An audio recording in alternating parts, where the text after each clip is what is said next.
Dear students, मैं संदीप सिंह, प्रवक्ता भौतिक विज्ञान। प्रिय विद्यार्थियों, आज हम लोग गुरुत्वाकर्षण पाठ में एक बहुत महत्वपूर्ण हेडिंग की चर्चा करेंगे जिसका नाम है द्रव्यमान और भार में अंतर, difference between mass and weight. द्रव्यमान और भार में अंतर,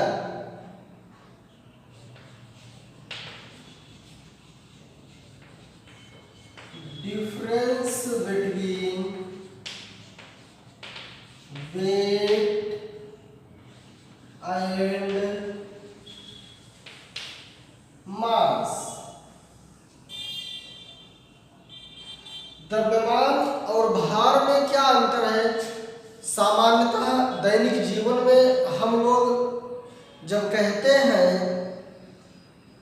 तो एक ही जैसा प्रतीत होता है, लेकिन इसके पहली क्लास में भी आपसे हम चर्चा कर चुके हैं। जड़त्व को द्रव्यमान से ही मापा जाता है, जड़त्व को द्रव्यमान से ही मापा जाता है। जो द्रव्यमान होता है, मास होता है, यह वस्तु में उपस्थित अणुओं, परमाणुओं या उसमें जो भी पदार्थ हैं उसके मात्रा को ही हम द्रव्यमान कहते हैं। जैसे ये चाक है, अब इनमें जो भी रासायनिक क्रियाएं होकर के बना है उससे हमसे नहीं मतलब है।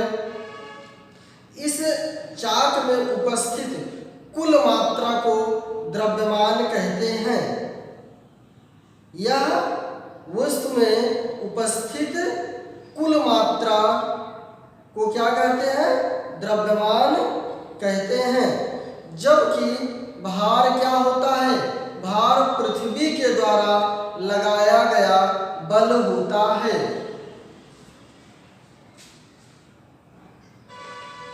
द्रव्यमान मास भार।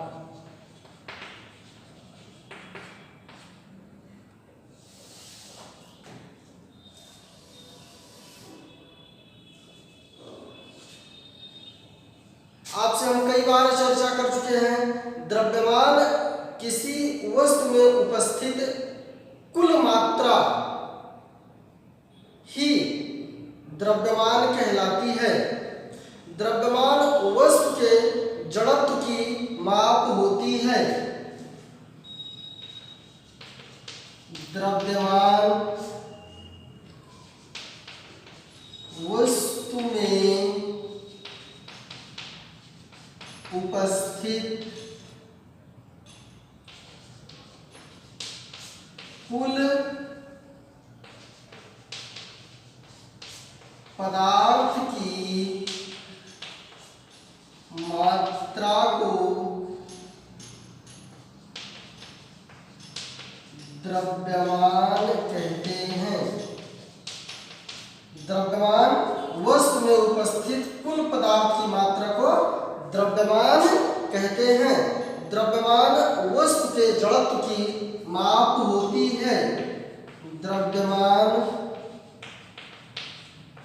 वस्तु के जड़त्व की माप होती है। जड़त्व के माप होती है। इनर्शिया, जड़त्व क्या है? पूरा विस्तृत लेक्चर इसका दिए हैं। यदि आपने नहीं देखा है तो आप प्लेलिस्ट में जा करके उसको देख लेंगे। भार क्या है? किसी वस्तु पर लगने वाला बल ही क्या कहलाता है? भार कहलाता है। लेकिन यहाँ थोड़ी सी बात और ऐड करेंगे। और किसी वस्तु पर जो पृथ्वी के द्वारा लगाया जाता है, किसी वस्तु पर पृथ्वी के द्वारा लगाया जाने वाला बल भार कहलाता है। किसी वस्तु पर पृथ्वी के द्वारा लगाया जाने वाला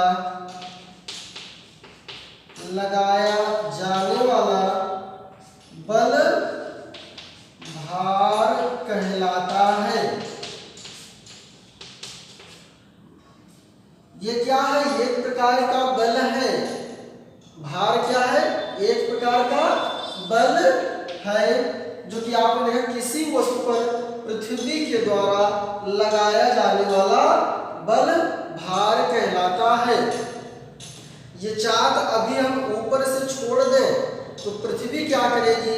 इसको अपने आकर्षण बल से खींचेगी। पृथ्वी क्या करेगी? इसको आकर्षण बल से खींचेगी।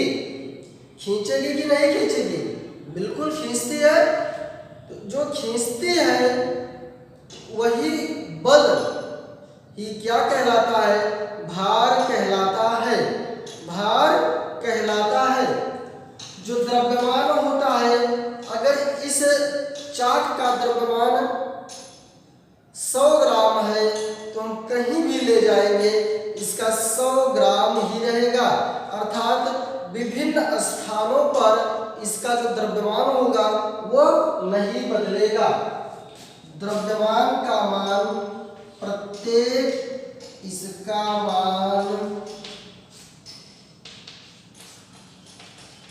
प्रत्येक स्थान पर इसका मान प्रत्येक स्थान पर अचर रहता है। अचर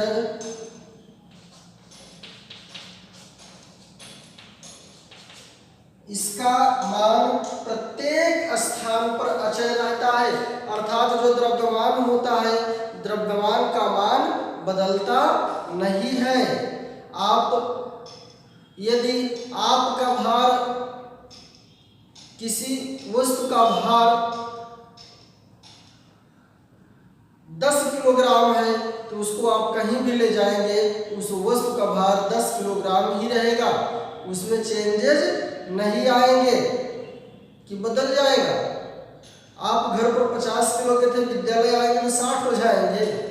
बताइए, ऐसा नहीं होता ना। उसमें कोई परिवर्तन नहीं होता है। जबकि भार जो होता है इसका मान अलग अलग स्थान पर अलग होता है। भार का मान अलग अलग स्थानों पर अलग अलग होता है। इसके कारण को आप समझिए कि इसका मान अलग अलग क्यों होता है। क्योंकि गुरुत्वीय त्वरण जी का मान बदलता जाता है। गुरुत्वीय त्वरण जी के मान बदलने के कारण जो भार का मान होता है वो अलग अलग स्थानों पर अलग अलग होता है। क्यों? क्योंकि स्मॉल जी जो गुरुत्वीय त्वरण कहलाता है उसका मान बदलता जाता है।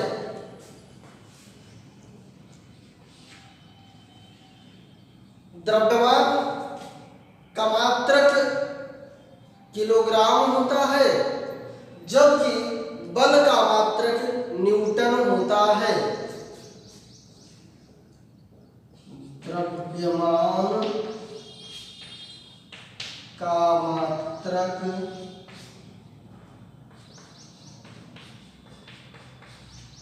किलोग्राम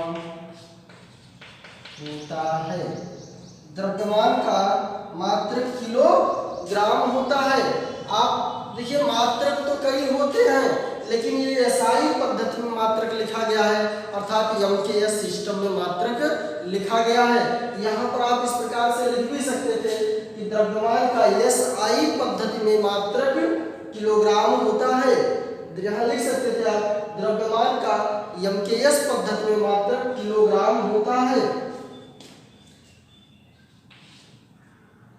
भार का एसआई पद्धति में मात्रक, भार क्या है? बल है। बल का क्या होता है? न्यूटन होता है। न्यूटन होता है। क्या होता है? न्यूटन होता है।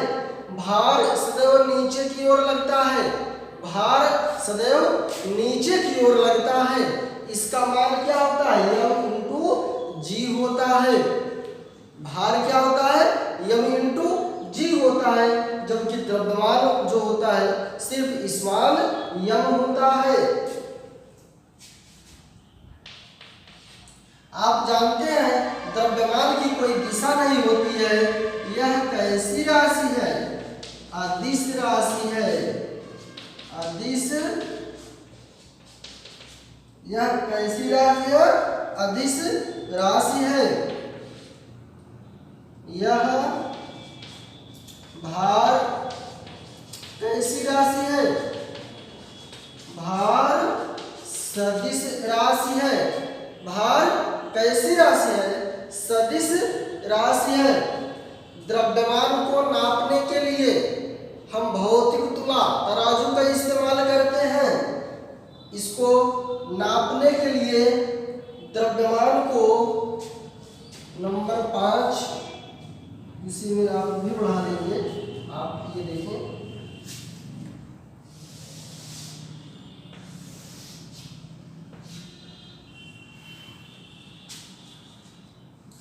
द्रव्यमान को मापने के लिए भौतिक तुला का प्रयोग करते हैं।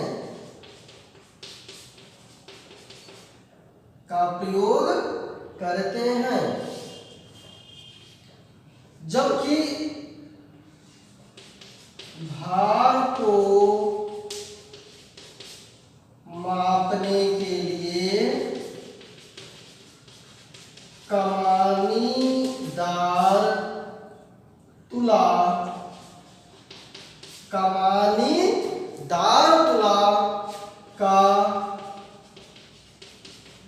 प्रयोग करते हैं। भार को मापने के लिए हम क्या करते हैं? कमानीदार तुला का प्रयोग करते हैं। जबकि द्रव्यमान को मापने के लिए हम किसका प्रयोग करते हैं? भौतिक तुला का इस्तेमाल करते हैं। क्या करते हैं? भौतिक तुला का इस्तेमाल करते हैं। द्रव्यमान को साधारणतः यम से प्रदर्शित करते हैं। द्रव्यमान को साधारणतः यम से प्रदर्शित करते हैं, जबकि भार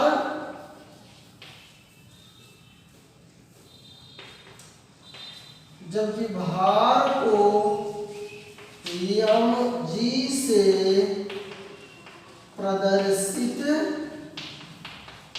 करते हैं, जहां जी क्या है? गुरुत्वीय त्वरण है। जी क्या है? गुरुत्वीय त्वरण है। तो ये आपको इतनी बातें बताई गई जो कि ये आपने देखा 6 बिंदु का वर्णन किया गया। यहाँ पर कुछ बातें और आप देख लीजिए। जैसे ये कोई वस्तु यम है, ये क्या है, कोई वस्तु यम है, तो यम उस वस्तु का द्रव्यमान है। यम क्या है, इस वस्तु का द्रव्यमान है। अब यहाँ पर जो भार लगेगा सदैव नीचे की ओर लगता है, वो क्या होता है, यम इंटू जी होता है। आप जानते हैं ऊपर की ओर आर लगता है, ऊपर की ओर आर लगता है, जिसे क्रिया प्रतिक्रिया का नियम भी कहते हैं। यहाँ आप जानते हैं भार बराबर यम जी होता है और द्रव्यमान बराबर यम होता है। द्रव्यमान क्या होता है, यम होता है, और स्मॉल जी क्या होता है, गुरुत्वीय त्वरण होता है, जिसका मान 9.8, जी का मान क्या होता है, 9.8 मीटर प्रति सेकंड स्क्वायर, 9.8 मीटर प्रति सेकंड स्क्वायर। और कहीं कहीं ध्रुवों पर या पहाड़ों पर अलग अलग जगह जाने पर इसके मान में कुछ कमी या कुछ अधिकता देखने को मिलती है। यदि प्रश्न में जी का मान 10 दिया है तो आप वहां पर 10 लिख करके कैलकुलेट करेंगे। क्या लिख करके कैलकुलेट करेंगे, 10 लिख करके कैलकुलेट करेंगे। एक प्रश्न के माध्यम से समझने का प्रयास करते हैं। एक मनुष्य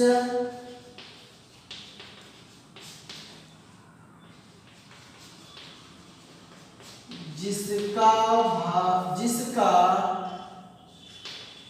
द्रव्यमान 50 किलोग्राम है, तो उसका भार ज्ञात कीजिए। क्या ज्ञात करना है, उसका भार ज्ञात करना है। आप जानते हैं भार बराबर यम इंटू जी होता है, भार बराबर यम इंटू जी होता है। यम का मान कितना दिया है, 50 किलोग्राम। अब जी का मान क्या दिया है, कुछ नहीं दिया है, तो आप 9.8 लिखेंगे, 9.8। यहाँ पर मल्टीप्लाई होगा तो 5 अठे 40 की 0 हासिल 4, 5 का 45, 45 4 49, एक 0 यहाँ था तो इसको लगा दिए, एक अंक पर दशमलव था इसको भी लगा दिए, 490 न्यूटन। ये देखिए भार कितना हो गया, 490 न्यूटन हो गया, जबकि उसका द्रव्यमान कितना था, द्रव्यमान उसका 50 केजी था। ये आपने देखा अंतर क्या है, भार में दिशा पाई जाती है, यह सदैव नीचे की ओर लगता है, भार में दिशा पाई जाती है, और यह सदैव कहाँ लगता है, नीचे की ओर लगता है, जबकि द्रव्यमान में किसी प्रकार की कोई दिशा नहीं पाई जाती है। भार में कोई प्रकार की कोई दिशा भार में दिशा पाई जाती है जो सदैव नीचे की ओर होती है। एक भौतिक, आप लोग एक प्रश्न को लगाइएगा, एक मनुष्य का भार 70 किलोग्राम है तो भार क्या होगा। प्रश्न को आप लोग लगाइएगा, एक मनुष्य है उसका वेट कितना है, 70 किलोग्राम का है। अभी आप लोगों का तो 70 किलोग्राम होगा नहीं, उसका कितना है, 70 किलोग्राम है, तो भार कितना होगा ये आपको अपनी कॉपी में लगाना है। अब हम एक दूसरी भौतिक राशि की चर्चा करेंगे, प्रणोद क्या है, प्रणोद क्या है। आप लोग सुने हैं, नहीं सुने, सभी लोग जानते हैं। सुनिए, प्रणोद एक प्रकार का बल है। प्रणोद क्या है?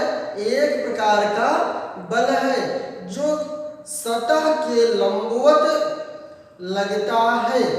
सतह के लंबवत, तो किसी वस्तु या पिंड के, किसी वस्तु या पिंड के लंबवत लगने वाले बल को प्रणोद कहते हैं। जैसे ये आप ग्रीन बोर्ड देख रहे हैं, ये क्या है? ग्रीन बोर्ड है। अब यहाँ पर हम बिल्कुल 90 डिग्री में इस प्रकार से बल लगाएं। ये कहाँ लगा रहे हैं? 90 डिग्री में लगा रहे हैं। जब हम, आप ये देखिए 90 डिग्री में लगा रहे हैं, बिल्कुल एकदम हाथ टाइट, ये देखिए 90 डिग्री का कोण बना रहा है। जब 90 डिग्री में हम बल लगा रहे हैं तो क्या कहा जाएगा? प्रणोद कहा जाएगा। क्या कहा जाएगा? प्रणोद कहा जाएगा। और यही हम यदि 90 डिग्री में लगा के ऐसे लगा दे, जब हम ऐसे लगा देंगे तो वह क्या कहा जाएगा? बल कहा जाएगा। बिल्कुल बातें स्पष्ट होनी चाहिए। जब हम किसी भी वस्तु या किसी भी पिंड पर लंबवत, उसके सतह पर लंबवत बल लगाएं, उसके सतह पर कैसे बल लगाएं? लंबवत बल लगाएं, 90 डिग्री पर बल लगाएं। जब 90 डिग्री पर बल लगाएंगे तो वह क्या कहलाएगा? प्रणोद कहलाता है। वही क्या कहलाता है? प्रणोद कहलाता है। बात समझ में आई? और एक दूसरी भौतिक राशि होती है दाब। क्या होती है? दाब। दाब क्या होती है? प्रति एकांक क्षेत्रफल पर, किसी भी वस्तु पर प्रति एकांक क्षेत्रफल पर लगने वाले प्रणोद को दाब कहते हैं। लगने वाले बल को नहीं, प्रणोद को दाब कहते हैं। अगर बल होता तो बल किसी भी दिशा में कार्य कर सकता था, लेकिन प्रणोद है तो सिर्फ 90 डिग्री पर कार्य करेगा। सिर्फ और सिर्फ क्या करेगा? वह 90 डिग्री पर कार्य करेगा। तो दाब का सूत्र आप लिख सकते हैं, प्रणोद